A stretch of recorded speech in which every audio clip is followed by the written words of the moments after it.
ధ్యానమో జపమో తపమో పూనగవలె స్వామి రూపమున్ గణనంచున్ కానక తలచితి గర్వము పోనడచుచు కరుణజూడు మోహన రూపా మోహన రూపా.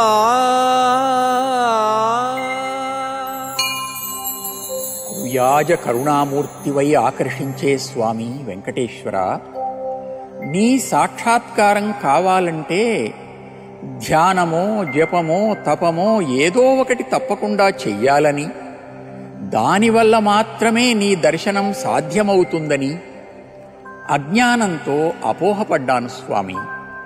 నేనింత జపం చేశాను, ఇన్ని గంటలు ధ్యానం చేశాను, ఇంతకాలం తపస్సు చేశాను అని ఇలా గొప్పలు చెప్పుకుంటూ గర్విస్తున్నాను.